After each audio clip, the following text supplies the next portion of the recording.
we are passionate about men's health, particularly as we hit age 45, 50, bodies start changing. You look a lot better than I do at this age, but we're both getting older.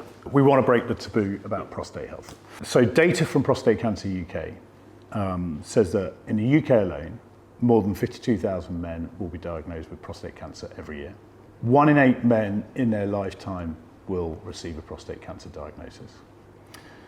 And that risk doubles to 1 in 4 if you're like me, whose father's had prostate cancer, or if like you, you're black. So the risks are high, much higher than people really think about it. How aware were you of prostate cancer and just or prostate health in general? Well, you're aware of it in Australia. You'd heard of a few of these stats, not some of that data, but it's pretty damning. 1 in 8, 1 in 4, like it's depending upon like if it's in the family or in where you're from. So I think that has a big impact in saying, okay, this is coming. But it's always one of those things which is when you get to sort of 45, 50, well, you're there. And it's, so what are you doing about your lifestyle and learning? And I think part of it is a screening, managing and understanding where you're at. And if you don't have that bit of data for you personally, rather than the data which is around the community, then it potentially puts you at risk and you haven't gone about it as well as you could. So I'm aware of having an annual checkup. That's what I'd probably recommend for people if they can, is try and get that sort of, it's almost like a checklist of like what are your health little guidelines, where are you at, and everyone's different, you know, and I think that's important. Did anyone tell you to get a check before you got a check? Yeah, well, I think it helped. Obviously, playing, you mentioned rugby. We would have a checkup every year, and some of that was bloods. May have been biannually. You'd have your bloods, and it was just all the parameters around all the things, like your iron, everything. So we did our bloods, and so you got an understanding of where you were, be it your cholesterol, be it your zinc, be it your iron, like you didn't want to be iron deficient, like all those types of things. And then they could make adjustments accordingly on an individual basis. Some of that was lifestyle, and that was important. So when I finished, I thought, well, I'm going to continue doing that. I'm not running around playing at an elite level, but there's some good parameters there and some good things to measure on an annual basis. Do you think there's enough awareness amongst men, or indeed women, or society, about the risks of prostate cancer and men having to invest in their prostate health? I think it's improving, but can it improve more? Yes. I think it shouldn't be a taboo subject. Like it's something, if you can avoid. Like get an early diagnosis, get a good understanding of where you are, and see if there's any changes you can make to help you live a longer, healthier, prosperous life. Ideally, that's what we all want.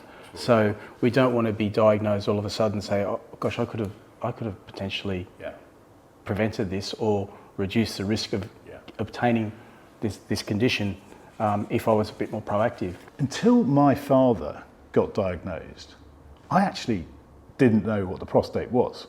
I sort of knew it was roughly in my backside. Do you remember when you first discovered it? It was with some mates of mine who were getting to that age. It was a number of years ago, like it's probably 15, 20 years ago. And so they're a little bit older than me, but they're talking about it, like, got to get the annual checkup, or biannually, got to get the prostate.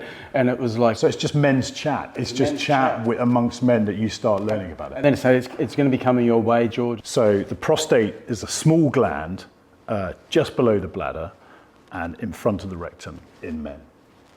It's walnut-sized, so really small, and it surrounds the urethra, which is obviously the tube through which we pee. The primary function of the prostate is to produce what's called seminal fluid, which is what transports sperm through ejaculation. So that's the prostate in a walnut nutshell. And as we age, the prostate naturally enlarges, which can create problems for urinating and increases the risk of prostate cancer. A healthy diet and lifestyle can really help, really make a difference. So vitamin D has been shown by the World Cancer Research Fund to have a protective effect against prostate cancer. Zinc, which is really important because it naturally it supports normal testosterone levels. Selenium, also, which is shown to support prostate health, and many more. These can all be obtained through a very healthy, varied, balanced diet. Mediterranean diet, which we always recommend, which is also low in dairy, and there have been some studies which suggest there are links between dairy and prostate cancer. What do you prioritise in your diet today to look after your health? Yeah, it's a good question. I think, again, you learnt from possibly the best people in the world. I was lucky enough when I was 19 to go into the Australian Institute of Sport. So, you're doing food diaries, they're checking, and you think you're really healthy, or you think you take enough calories. You actually have to eat more. That's what I learnt. I wasn't eating enough to keep up with my calorie count. So I was having to take on more because of my metabolism, et cetera, and trying to put on weight. But more importantly too is like, where's your nutrient level? Yeah. Are you getting everything that you need? Yes, and in that scenario you might need a supplementation. That's what we're talking, because you might deplete some of those areas. You might just personally, whatever it is, through your family gene, you might just be low. You might have a propensity to be a bit low in those. So for me, it was, which was interesting, was iron. Like we're training pretty hard iron. We needed, it happened in that Wallaby period too, some of the players needed iron supplementation. More importantly, when you were training hard, it was a balance. I know they've gone a little bit away from carbs, but carbs are important. Yeah. Carbs are very important when you're training at a high intensity level. Complex carbs, low GI, all that kind of stuff. So what does that look like? Yeah. Really good fibre and a mix. Like, it sounds really simple, it's kind of a rainbow plate. Totally. So you've got your greens. I love broccoli, so you talk about what I eat now. There's a lot of broccoli in our house. There's a lot of those green leafy vegetables. Love our salads. There's a bit of colour in there. Love mixture of oils. Love avocado. Probably it's a bit of the Aussie thing, but we just love throwing avocado into everything. A nice dressing with olive oil, a bit of balsamic. Throw some mustard. Mustard seeds very good too. Very good for you. A fruit, like to start the morning with potentially with a smoothie, which will be a mixture of different berries, coconut water, all that kind of stuff, with some nuts, with some muesli chucked in. So all those sorts of things which just give you energy throughout the day, but you sort of, it's very colourful. So research by the Priory shows that 77% of men have suffered from symptoms of common mental health conditions such as anxiety, stress and depression. Yet 40% of men, and it's probably higher, never speak about their mental health. And it's well known, men just don't talk about things as much as they should. But in the world of sport, it's even more acute. A study published by the British Medical Journal in 2023 found the prevalence of self-reported depression and hazardous alcohol use in retired elite male rugby players was significantly higher than control groups. A study of 353 male athletes from a mix of sports found that 51% of them showed symptoms of depression after being injured, and 12% became moderately to severely depressed. Those are pretty startling figures. Mental health in sport, do these statistics surprise you? Well, no, really. Like in many ways, because it's not taboo, it's not to talk about it, it'll be okay. I think there's a great, and it's globally, it's like, are you okay? Like, it's asking, because you're not always okay. And what are the tools to work through those tougher days?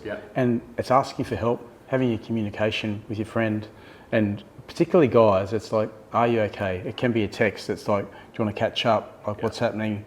You get a feel when someone's not quite right, and particularly in a team environment. And I think probably a lot of those numbers, it might be during competition or when they're in their career, but I think definitely a lot of it post-career. There's a lot of loss of purpose, loss of what am I doing? You've gone from having an environment which is very, very controlled, not necessarily selfish, but you've got everything taken care of. Then all of a sudden, it's sort of cold turkey. What are you doing now? You're on, literally the yo-yo, you're on your own. And it's like, okay, what have you got to do to sort of keep you busy, keep you focused, and feel as though you're driven like you were, and you're never going to replace what you did previously. Like, that office has changed.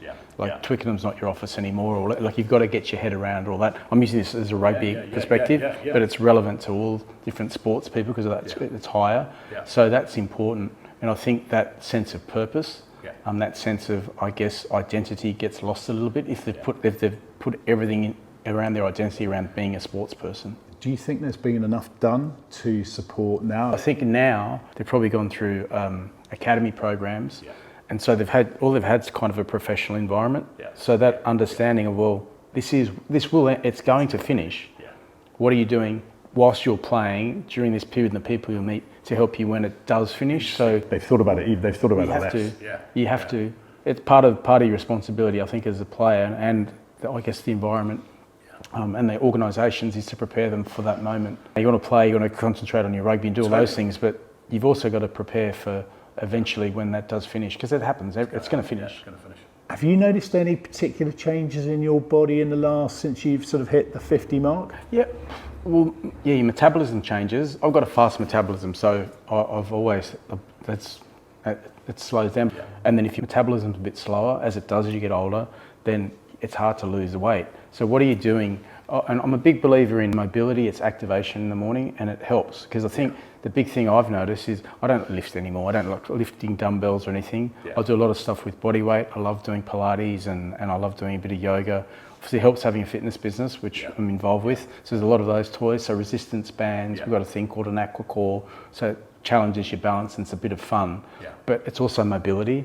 So it keeps your range of movement, I think. And there's a thing called muscle atrophy. So it's basically, if you don't use it, you lose it. Yeah. And it goes with mobility too and flexibility. So I think a big key piece is doing those types of things where you're working through mobility, your hips, ankle, shoulder, thoracic. Yeah. If that's mobile and it's healthy, it takes away a lot of pain. Yeah. You're not waking up feeling sore. That stuff's really, really important. That small stuff just keeps your body activated. Big believer in training from the ground up. So doing some stuff from your feet can be simple things like there's a step, some calf raises, single leg calf raises, doing some stuff on the wall for your shoulder, leaning into it. It's a good thing. Mobility is really important. I think in every age, but as you get older, mobility is really important, because then that gives you the chance to train and not feel, oh gosh, I'm really sore there. Oh, hang on, I can go there. Your body feels comfortable there. Do you take supplements? Have you started taking any supplements? Yeah, I've been taking Dr. Vegan, man. Yeah, we take the Men's Pro. It's fantastic. I like to take it in the evening. It does all its magic whilst I'm resting. I love Debloat Detox. I use that. So you're taking Men's Pro. How do you feel with it? Feel great. Feel really good. And again, a lot of that is to do with a bit of the gut health and all that piece. But you always think it's pretty good, but it's helped in many, many ways. So Dr. Vegan recently launched Men's Pro Multi. Men's Pro Multi is the advanced all-in-one formula of active bacteria, otherwise known as probiotics, botanicals, vitamins, minerals, and essential nutrients for men's changing health needs as they age, supporting prostate health, gut health, testosterone health, daily vitality and well-being. With 32 ingredients, all at their optimal dosages with highly bioavailable nutrients, it works. So I take Men's Pro Multi. I feel great on it. I used to take a daily multivitamin, but I'm 51 now and I want to invest in my prostate health and my gut health and so much more. So I feel really good on it. My gut health changed dramatically when I started taking it. That was the biggest difference I noticed. I've been sleeping really well. I don't get mid-afternoon slumps. That's sort of 3-4 o'clock time. And I do notice it when I don't take it. How do you feel? Pretty similar. When I don't take it, it's really noticeable that you're a little bit flat, because I think there's a lot of vitamin B in there too, which I think is critical too. So I think that's one of the key pieces. But you're right with the gut health. Like you notice that you're feeling better, not feeling bloated. I notice it when I don't take it. Like you use the morning, I use the night, whatever. But that's how it works, and the job's done.